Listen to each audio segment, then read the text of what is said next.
right.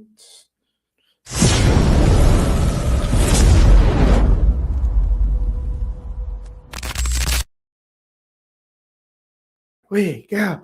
Yo, what's up, everybody? Welcome to Forever a White Belt. I'm your host, Naughty Nate, and man, do I have an episode for you guys tonight.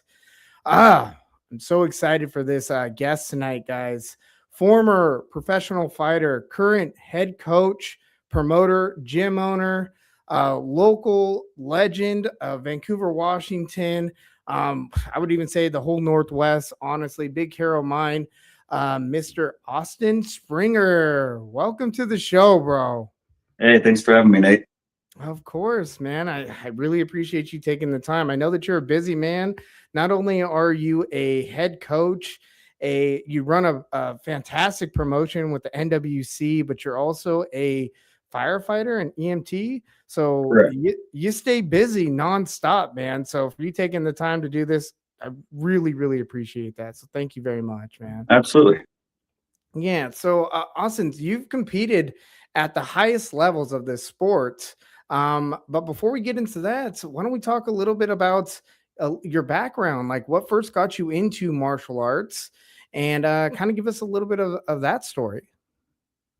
I grew up wrestling, and I had big goals for myself in high school. I want to be state champion, and going up to that final tournament, I had a ton of success, and I didn't accomplish my goals, and I kind of just had that itch to compete.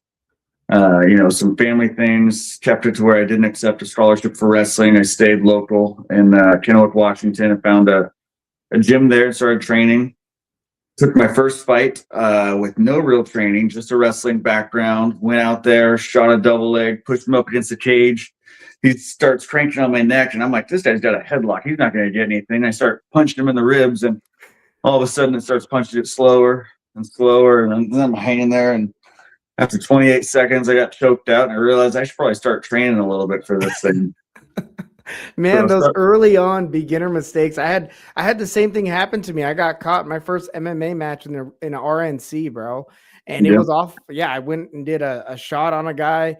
It was a lazy shot. He sprawled out and took my back, and it was over, man. I've never been choked out before. It was a new experience for me when it happened. Man, and it's so crazy. Are you from the Yakima Valley or Tri-City? So right in Kennewick. I grew up there.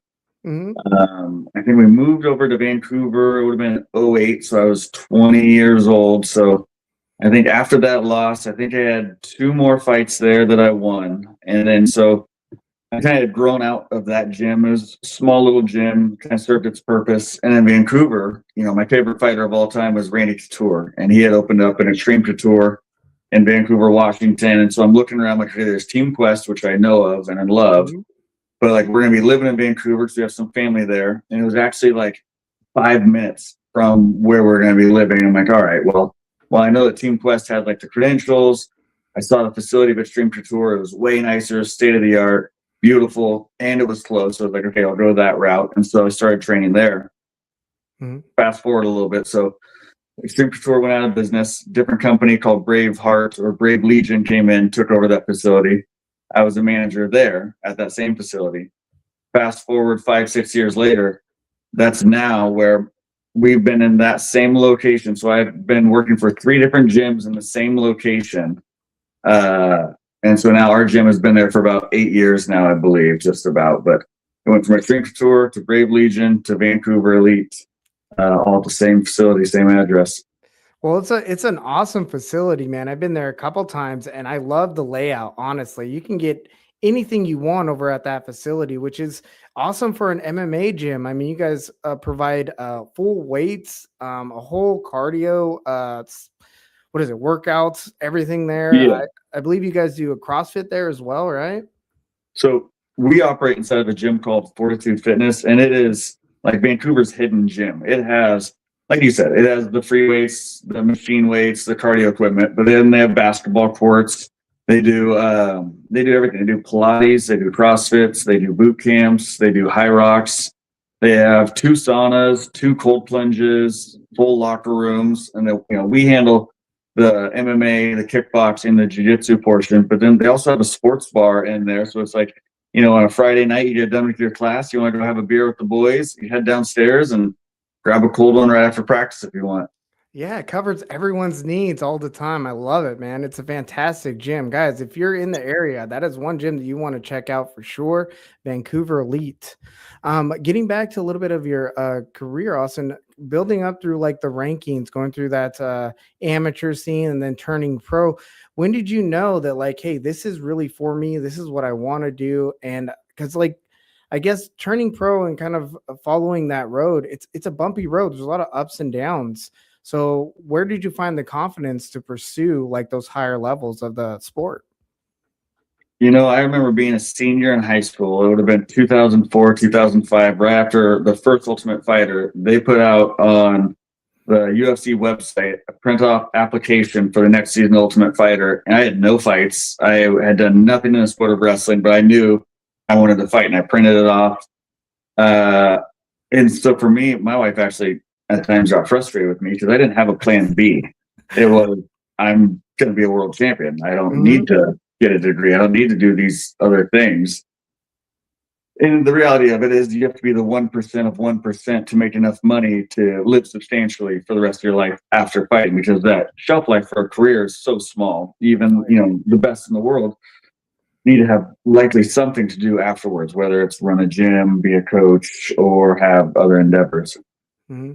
Do you think that you need to have the mindset though that there is no backup plan in order to reach those heights of like the 1% of competitors to be able to compete in the UFC, Bellator, to get nominated to be on like the Contender series and stuff like that? That's a tough question. In the moment, I said yes, but looking at now, like over time, what I've noticed for myself is I can take on more and more because I'm getting better at time management, prioritizing what's important. To where it's like when I was younger, I was not nearly as good as prioritizing. Like training is 3 hours a day. That leaves you 21 hours to do other things. There's no reason that you can't be, doing other things, having other goals as well. I can certainly understand the perspective of being honed in and that being your main focus. Mm-hmm. But you can still find success in other avenues and another 21 hours out of the day. Yeah. Has that kind of changed? Or have you implemented that into like your coaching philosophy? I mean, it's kind of a different philosophy from when you were a competitor. Now you're a coach. So do you kind of like tell your competitors now, like, hey, you have 24 hours in a day, only 3 hours training, do something else? Or do you encourage them to really spend majority of their time training? I think it's different for each person, kind of where they're at in their life. If you have, an 18 or 20-year-old, maybe still living at home, doesn't have the same type of bills, and they can really dive in more, sure, you can maybe expose them to more training. Whereas if you have a 28-year-old, he's got one or two kids, got a wife, there's different priorities at, I think, different stages of your life. And I think that's what's important about a coach is not having a one track fits all mold for how you coach or how you instruct somebody, but understand that different people have different needs and being able to adapt and kind of build around what that individual needs for them. Man, I couldn't agree with you more. I try to do the same thing over at Columbia River Jiu Jitsu is gear the coaching towards the competitor and not have just like a blanket, pamphlet of like, this is what we do, like a hard regimen. I know that in traditional martial arts, they tend to have curriculum that's pretty rigid. Do you feel like MMA can't really follow that same pamphlet because it's such a vast world of techniques? Yeah, I think, I had a guy I really respect, Damon McPherson. He runs a wrestling academy here called the Scale. And kind of, an analogy he gave is like when you have a racehorse, you don't race that racehorse every day. There's some days where you're going to go out and you're going to race that horse. But there's other days you're just going to take that horse for a walk. And there's some days you're just going to brush that horse because you can't redline the engine essentially every day. There has to be, you have to have light days, you have to have hard days, you have to have rest days. Otherwise, that's how injuries and the burnout happen. Yeah, no, that's solid advice, man. I actually really appreciate that, honestly, because I'm still kind of new to the coaching scene and developing fighters and whatnot. So that's a great analogy right there.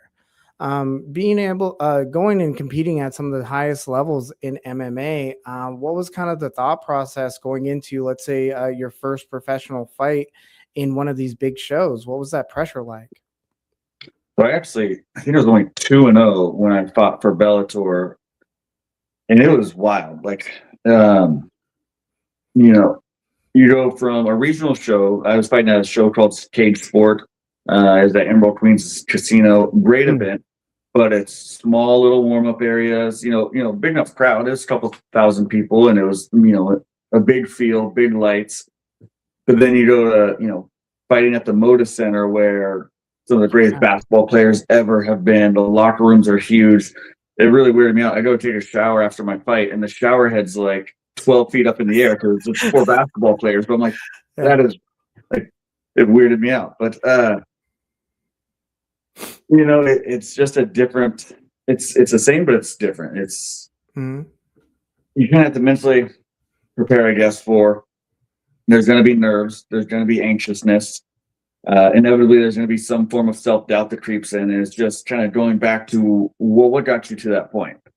Right. Training, listening to your coaches, following a regimen, being strict, putting in the hard work, and knowing that you deserve to be there at that point. Like, I wasn't the best fighter in the world when I fought at Bellator. I wasn't the best fighter in the world when I fought at in the UFC. But part of being a fighter is taking opportunities and taking advantage of them when they come, because a bigger opportunity is hardly ever going to show up when you expect it. It's going to be when you least expect it, when you're not ready, when you might have a little bit of an injury. But that's what being a fighter is persevering through that and finding a way to win, of not letting that be a setback. It's different. If you have a torn ACL, sure, that's one thing. But it's just finding a reason why rather than a reason why not to. Oh, I love it. Yeah, that's great advice too, man. Yeah. I love it, Austin. You're dropping all kinds of gems on me today, man. I really appreciate that, honestly.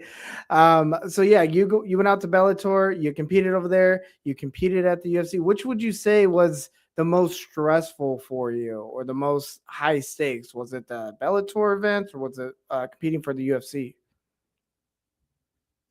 I think at each stage, each one felt the biggest. Bellator was first, that felt the biggest. Next was the Ultimate Fighter. That I think that one hurt the most, not winning and getting into the house, because I had so much confidence going into it. I was 8-0 at the times, a bunch of finishes. I just felt very confident, and I fought a style that I hadn't been matched up against before. And it didn't go my way. And that one crushed me a lot. The Contender series, I felt incredible for. I thought it was a great matchup. It posed to be a lot tougher not than I expected, but it was just a super tough fight. And that one hurt too. There was 5 fights that night. I was a late replacement, fighting a former world champion kickboxer, losing the fight. A minute left, and I find a way to choke him out, and everybody else gets a contract except for me. Yeah, that one hurt quite a bit. By the way.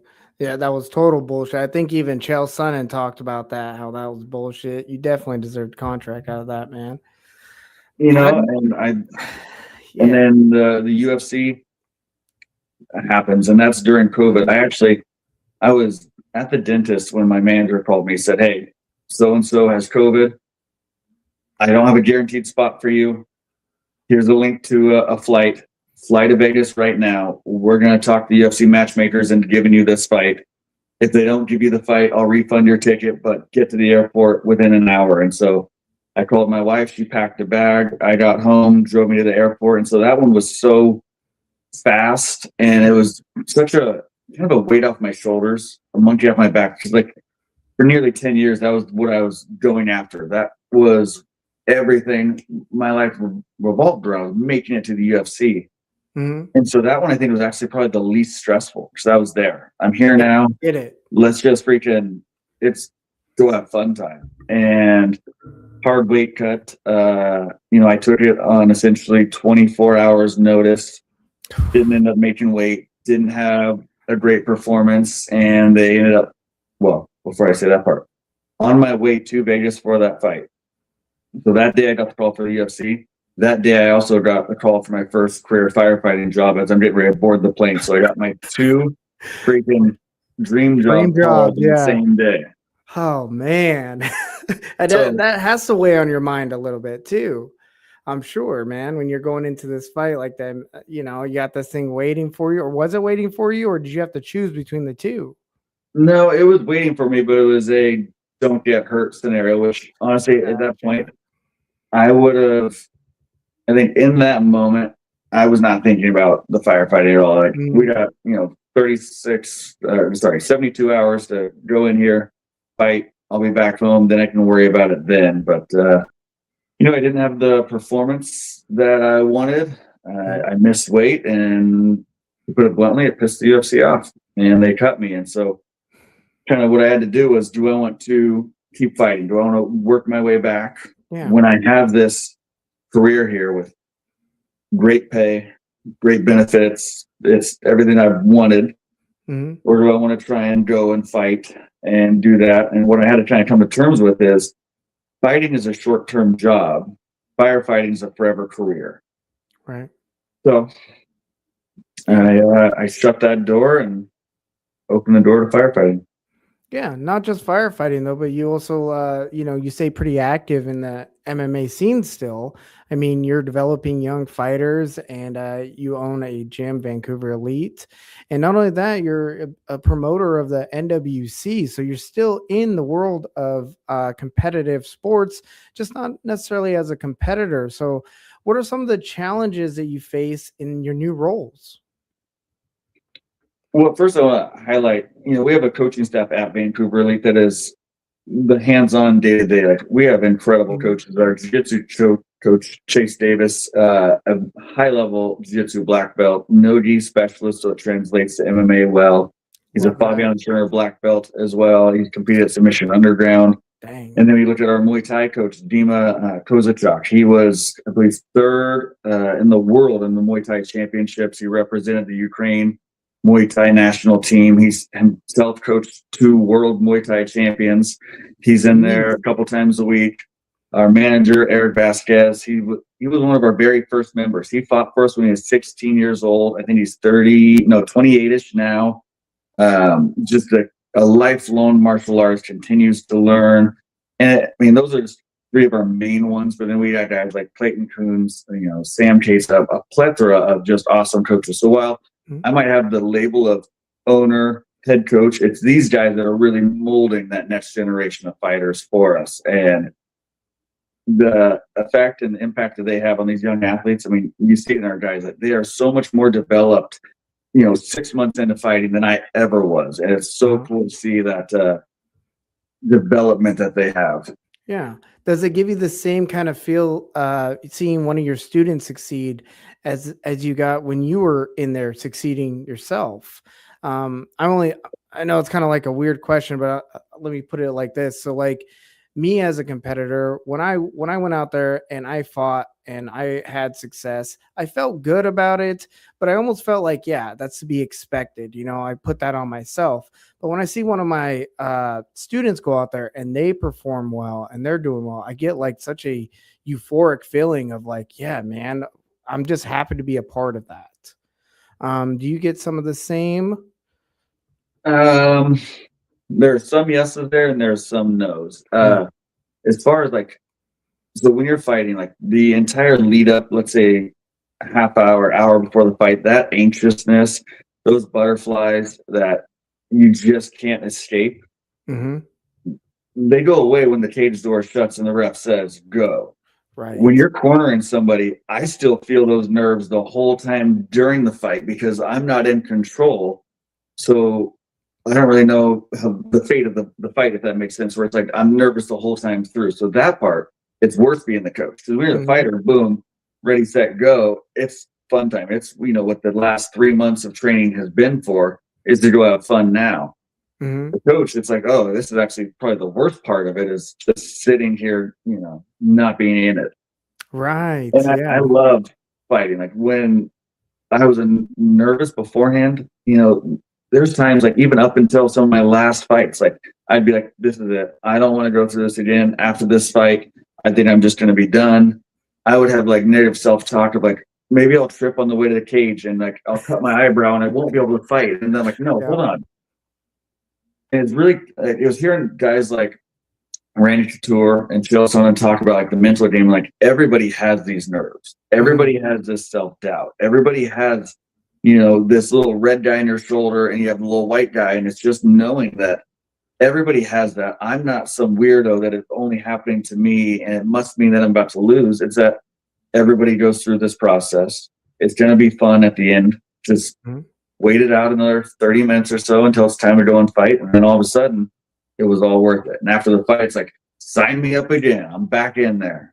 That's it. Yeah. It's kind of like that fight before the fight. And it's one of those things that I feel like you only really get to experience if you have competed yourself. You get a lot of couch quarterbacks out there in the world that watch something on TV and they're like, oh yeah, I can go out there and do that. But it's a lot different when you're standing actually in the cage and you're having somebody come at you. Like things are happening at such a high rate of speed. And if you're not trained and not conditioned and ready for that, it's like being underwater sometimes, so I really do appreciate how you guys get your competitors ready to compete. I think you guys have a solid program, one of the best here in Vancouver, Washington. Let's talk a little bit about the NWC. What made you decide to want to start a promotion and get that off the ground? So I was going to firefighting school at PCC. I got an offer to manage an existing gym and kind of be the head coach. And I was like, well, I love fighting.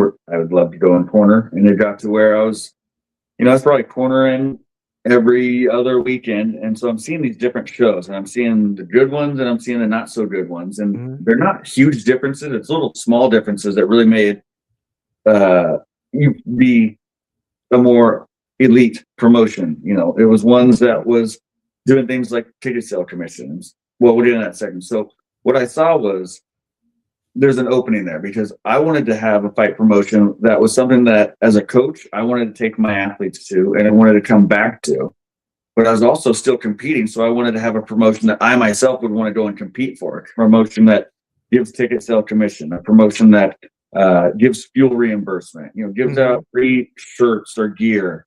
We do fight of the night and performance of the night bonuses for these amateurs. We'll make, media content for them to put out on their social platforms to help sell more tickets so they get more commission. Like we want to make it to where guys want to come back. And we also noticed that there was, there's the pro promotions, which we're not going to be. And then there's the really elite amateur promotions that are kind of those feeders for them. And we're not that either, to be honest with you. We're more that niche group of like beginners, your debut guys, your 0-1, 1-1s. For the most part, we don't have guys with over 5 fights on our events because that's not really who we cater to. We have some of them. Like we have a great fight January 24th between Jalen Persuade out of Elements MMA, 4 Elements MMA. The guy I think has 6 fights, and he's coming in and taking on another experienced Muay Thai guy out of Ringcraft Muay Thai in Portland. So it's like we can have those guys with over 5 fights, but for the most part, we want to be that promotion for you have that fighter that you're not quite sure if he's ready. Well, NWC, we can give him a fight, and we'll give him a little bit puffier gloves for MMA, and we'll give him shin guards, but we'll let him fight in front of a crowd of 500 people, so he's still getting that rush to the nerves. But he's doing a little bit more of a safer environment, and we're not having them cut weight, so they're not going to be dehydrated. So it's kind of that, that soft entryway into like, oh, you want to fight? Well, let's go to NWC. Like this would be a good first stepping stone for you.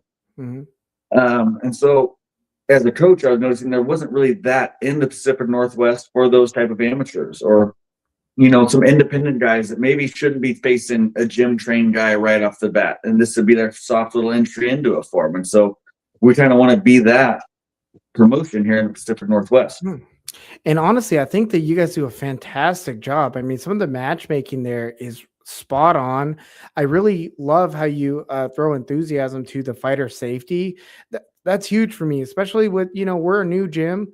A lot of our competitors, they've been training for like, some of them for 2 years, some for just a year, and they're coming like to us with no background at all.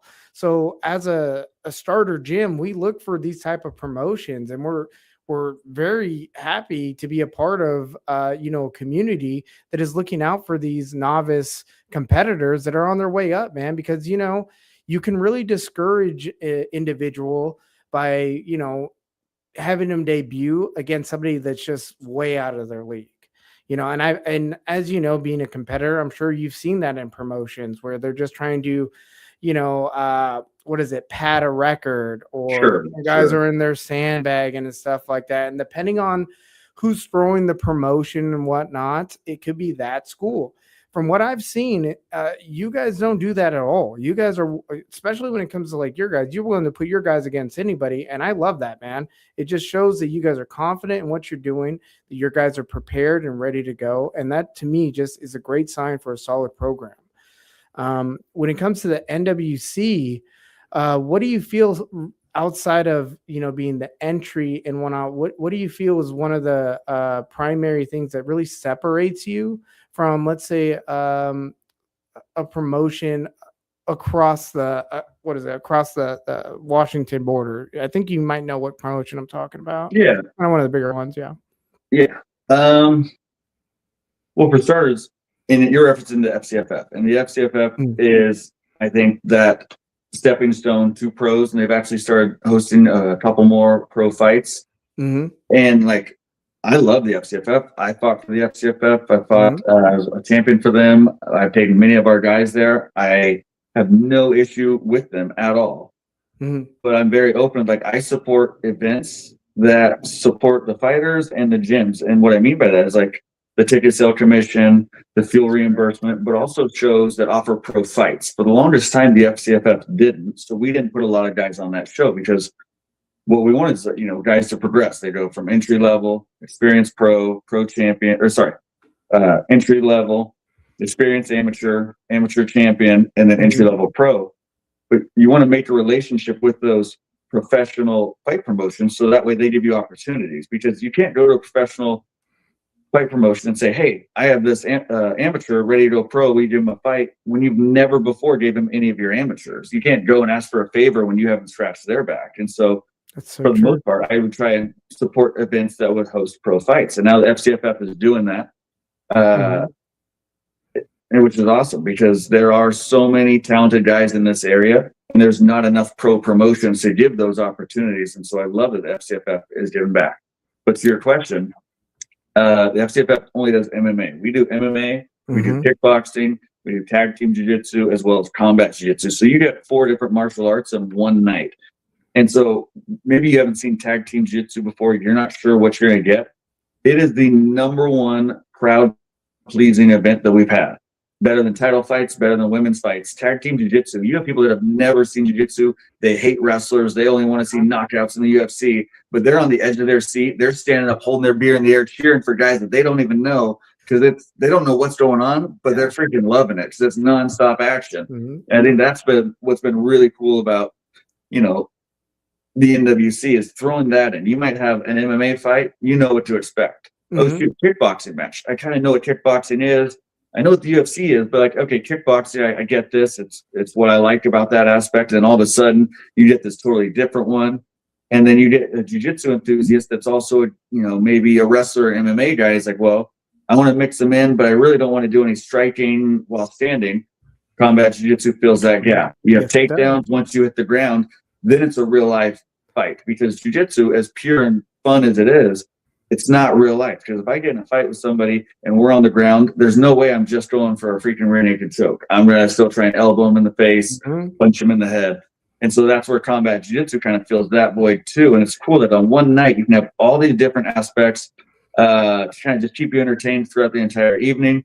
And then usually we'll have fights going in the bar too. So if you leave the gym to go get a drink, go to the bathroom, get a slice of pizza, up on the big screen TVs, you're now going to have the Paramount fights going every single time. So January 24th, you can go in and watch Justin Gaethje versus Patty Pimblett, or Kayla Harrison versus Amanda Nunes simultaneously, while you're watching Josh Walloway versus Derek Evangelista fight for the NWC championship. So it's an all-in-one encompassing event. You're not missing anything. You just show up to the event. You're not missing one thing for sure, man. I really love how you accommodate all that in just one facility. And the variety of matches that you guys host is also phenomenal because, like you said, sometimes it gets kind of stagnant when you're going and you're just seeing one style of fighting. People like different aspects of it. If you're into like seeing the striking aspect, you're gonna want to see like one of these kickboxing matches. You're not gonna want to see a whole bunch of grappling. But also on the flip end, like you said, even if you're not a fan of the jujitsu aspect, these tag team jujitsu matches, being someone that had never seen one prior to your event, man, those are super fun to watch. They're chaotic. I love how they can drag their opponent to a corner and then they can kind of bully them like a 2-on-1 for a second there. Yeah. I think it's phenomenal. It's great. And I think that that's going to probably, grow as, the sport grows and whatnot. But I can't wait to see the future of that. Speaking of futures, where do you see the NWC in the next 1 to 3 years? So we make little gains every time. We're constantly trying to put back into the company.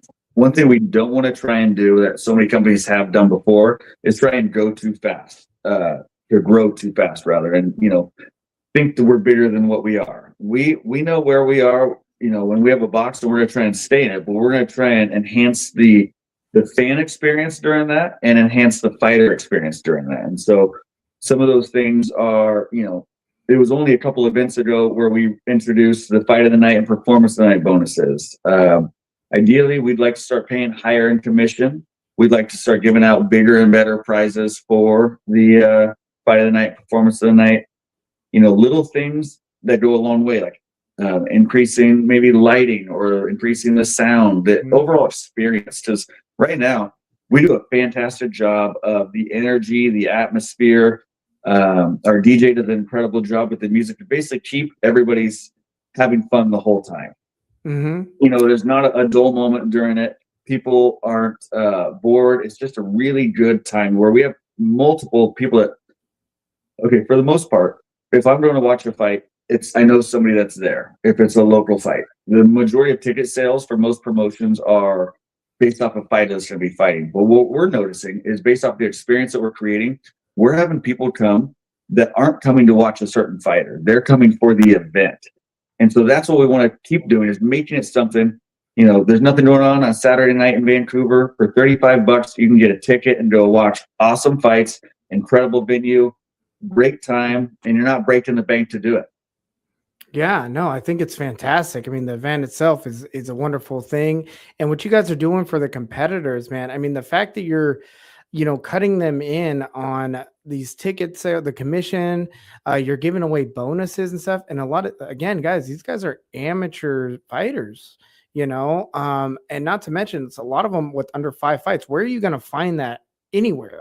I've never heard of that before, where they're getting some kind of, income or some kind of kickback from a promotion. I mean, when I used to compete in MMA and stuff, it was kind of like you signed up, you got beat up, and you went home. Sometimes they'd buy you a beer or something, but outside of that, you didn't get nothing, man. And maybe a cheap medal or something. But the fact that you guys are actually looking out for them on a financial level, as well as taking care of their health. I mean, you guys have a great medical staff there.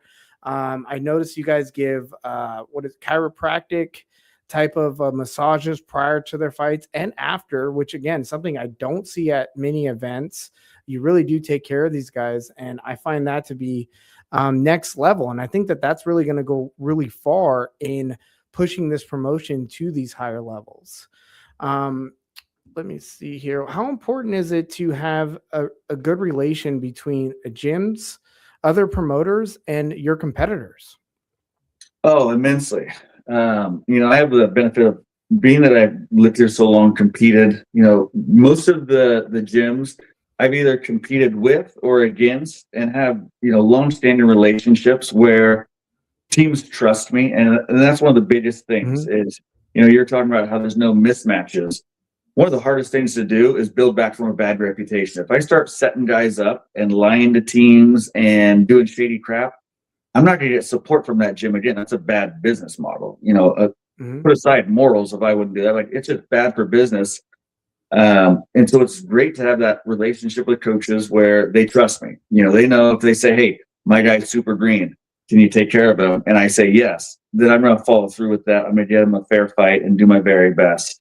Because without the fighters, there is no show. Mm-hmm. And without the teams and the coaches' support, then there's no show. So Yeah, it's and I love important.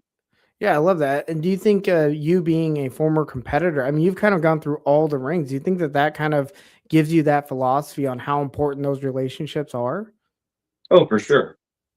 Yeah, Yeah, absolutely. Like being that I've been there and experienced it, I know what I want from a promotion and what I don't want, both from the athlete and the coach's perspective. And I try my best to maintain that. And like yeah. to not settle. Like, it used to be that we just have a couple EMTs there, but now we have, Washington, Oregon licensed doctors there. We have, Mhm. we go above and beyond what the regulations require for our amateur event. We try and make it as close to being ran like a professional event as possible. One thing I did want to point out, we have to be clear, we're not paying the athletes. As an amateur athlete, you That's can't be correct. paid. We're giving them a commission for ticket sales. So when somebody goes online to northwestchampionship.com, types in Josh Walloway, they want to see him fight, or they go buy a ticket. They have the option to type in Josh Walloway, I'm coming to see him fight. Our system creates a spreadsheet. That way, the more they sell, the higher commission that they get. But we gotta be careful. Just because even with the of the night bonuses, you can't be over a $50 value per Washington state law. So we do our best. Well, we stay within those ranges. We don't want to get in trouble, but we also want to give back as much as we can legally.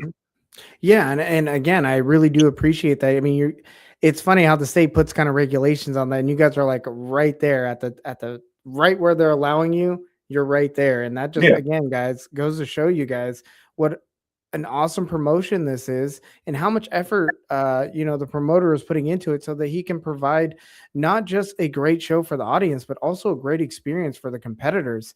And again, I can't stress enough, that is what makes a great show. It makes a long lasting show as well, to give you some longevity in this sport. I mean, it's all about that character for sure. Any advice, Austin, for any fighters looking to compete in the NWC? Enjoy the process.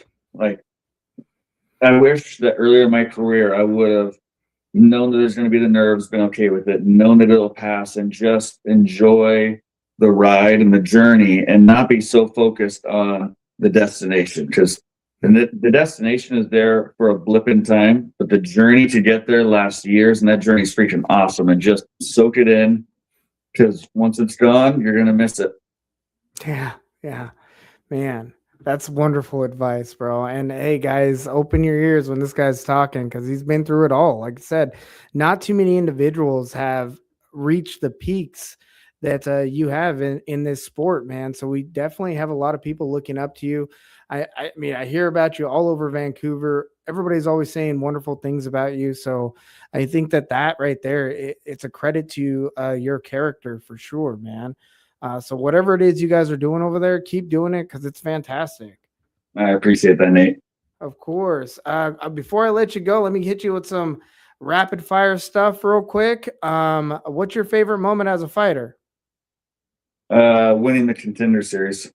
Boom. That's a solid moment. What about as a promoter? What's your favorite moment as a promoter so far? I believe it was 2 events ago. We reached 100,000 views on our social media for like the 4 weeks leading up to it, and had an incredible sellout event. We've had a good string of sellout events, but that one we actually opened up additional seats as well. So it's been a wild ride. Yeah, I bet it has, man. Isn't it crazy when you see these things grow too? It's just such a beautiful thing, man. Getting all that hype. One lesson you had to learn the hard way. Oh, and I mean this as nice as I can. Fighters are going to disappoint you. Inevitably, it's a selfish sport. And while there are some incredible humans that I've coached and met, there's also been an equal amount of like guys that said, yeah, if you just give me this 3 month, I'll do this for you, or I can pay next month, or can I borrow this amount of money? I promise I'm good for it. And it's like, I've been burned a couple times. Yeah, been Or there too, bro. Yeah. along with that, that same philosophy of guys, Mhm. no call, no show in fights. We've had that happen once or twice. Now, is it that often? No. We've been putting on fights for 15 years and it's, less than a handful, but of the most sour times, that would be one of them. Yeah, I mean, for the competitors out there, you have to understand what that does for a show, especially when it's the day of. If they're counting on, 15 matches, and all of a sudden you don't show, I mean, that takes away from the event. So, if you sign up for one of these events, you need to honor those commitments, man. I mean, emergencies happen and whatnot, but there are some notorious competitors out there that sign up for things and then never show up, and that's like you said, it's hard to outrun one of these a bad reputation. Sure. And now, you said it's tough on the promotion. If I'm being completely honest, if it's day of the event, we already have, between 12 and 16 fights. Losing one, it's actually not going to hurt us, but it sucks for the fighter that's been preparing for X Yeah. amount of weeks, that spent money on his coaches, on his nutrition, on Mhm. his extra training, cut the weight. Well, no, he didn't. We went on weight cuts, but, drove to Vancouver, Mhm. took time off of work, and then you did that to him. So And then people might have wanted to see him compete. They bought tickets to sure. watch all that stuff, man. So yeah, it's important, guys. Like I said, when you sign up and you make that commitment, to honor that commitment for sure. Let's jump into this event real quick. What do you have in store for us coming up in just 12 days? It is an awesome Kickstarter event of 2026. Our main event's going to be Josh Walway. He's from Vancouver Elite. He's taking on Derek Evangelista. Derek is with Four Elements MMA. Mhm. Experienced guy. So he fought on our last event. He was facing a guy from Impact Jiu Jitsu named Jeremiah Maxey, who had a ton of hype, well rounded overall. I believe better record, I think, if I'm correct. And Derek just went out there and systematically broke him down and kind of just really skyrocketed as far as like we had no idea who this guy was, what he Yeah. was going to be, and all of a sudden he's out here beating up one of our experienced guys that's been with us, well, both kickboxing and MMA. Yeah, And then I you was have Josh. actually I was actually at that event. I saw Derek. I saw how well he did, and he was such a shock to me too. I actually did an interview with Derek the following week after your events. I Okay, was able to get him on the show and speak with him. Very awesome individual, solid guy, and I'm excited to see him fight again. and he's taking on Josh Walway, who Josh is 1-0 in MMA, 1-0 in kickboxing, just turned 18. Ooh. He works at the gym, lives at the gym, there all the time. Less experienced, but he's got that young learning curve to where like he's taking in information Mhm. nonstop, always being at the gym. That's going to be our main event. We have one of your fighters, Roman, who I Yep. had seen on the internet. I had seen his Instagram, knew he had talent, and I was like, this guy's gonna be a fan favorite. Like, what do I have to do to get him here? And we're very excited to have him Oh, January we 24th. appreciate that for sure, man. Yeah, we've been sitting on Roman for a little bit. So he's done a few matches with the scrapyard. He's another young kid too. We've been kind of easing him into the competition world, and we're very proud of him, and we're very excited to watch him compete come the 24th. Do you guys have any tag team jujitsu matches scheduled or anything like that? We're hoping to. We put some feelers out. We're just waiting on the final thumbs up from a couple teams, but That's we try and have at exciting. least one every time. Ideally, what we want to do in one of these upcoming events is do a 4-team tournament to actually have an event featured sponsor that maybe throws a couple $100 at each team. Or so with jiu-jitsu you can get away with paying them, which is so weird that you can do it in jiu-jitsu but not MMA. There's so many rules that just don't make sense, but that's a different Right. podcast, different time. Mhm. For sure, man. Well, I'm really looking forward to those. I I've been talking to some guys at the gym. I've been trying to get my jujitsu up too. I may end up doing one of these tag team jujitsu matches if I can get one of my young guys Oh, that'd be awesome. carry the load for me, and then me just kind of stand off to the side and look, like I know what I'm doing. Yeah. But yeah, man, those matches, like I said, they're entertaining, they're chaotic, and yeah, they just look fun as hell. So I'm so happy that you guys are throwing those on. I'm excited for the upcoming event. Um, yeah, man. I'm not going to hold you here all night. So why don't we let the people know on where they can purchase tickets, where they can follow you personally, and how they can follow the NWC. Okay, for starters, those tickets are going to be at northwestchampionship.com. Socials, it's primarily Austin Springer, but Northwest Championship for both Instagram and Facebook.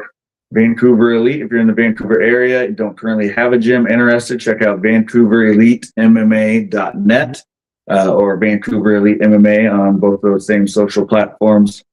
Real quick, I do want to thank some of our sponsors. We have some awesome sponsors that continue to be there with us that help, give back to the experience of the fighters and the fans. And those are 5-Star Auto Body, Bob's Paint Land, Clark County Concrete, Anvil Batting Cages, All City Print does some of the best work. They have clients from like Southern Oregon coming up to Vancouver because the quality is awesome and great prices. But so Saturday, January 24th, northwestchampionship.com. Those doors are going to open at 4 p.m. The fights start at 5. Fights should end at about 8 p.m. And then we're heading down the road to Double Barrel Tap House for the official NWC after party. Love it, man. Well, I can't wait to see you there, Austin. Again, I really appreciate you taking the time tonight to jump on and do a little podcast with me. The NWC, one of the top promotions here in the Northwest, guys. And like Austin was saying, if you're in the Vancouver area, stop into Vancouver Elite, take a class, get to meet the folks, and really start that martial journey. Thanks again, Austin. I'm going to let you go now. And brother, I'll see you later. All right. All right. Later, Nate. All right, bro. Take her easy. Man, what a amazing guest, guys. I sometimes I get I stutter and stuff, and I get kind of like fanboy out. And this is one of those times, man. Austin is like I said, he's a local legend here in Vancouver, Washington. The man's been to the very peak of this sport. So I really admire individuals that have, made that sacrifice to hit the pinnacle of MMA and martial arts, because I'm a big fan of it. It's what I also do. So when I meet these guys that have, really dedicated their lives to this, man, like I said, I really admire that stuff. So anyways, getting back to the January 24th event, guys, a couple things happening on January 24th. Number one, as we said earlier, NWC event. Tickets on sale now. Make sure you get that at Ticketmaster. If you can, show up for our boy Chef. It's going to be Roman F.A.W.B right there. Click him. And maybe he'll get a little bit of that commission. Also on the 24th, there will also be the first Scrapyard event of 2026.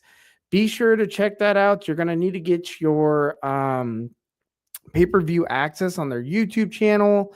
It's only $4.99, guys. Check it out. If you have that, get a hold of me, because we're also going to be having a watch party.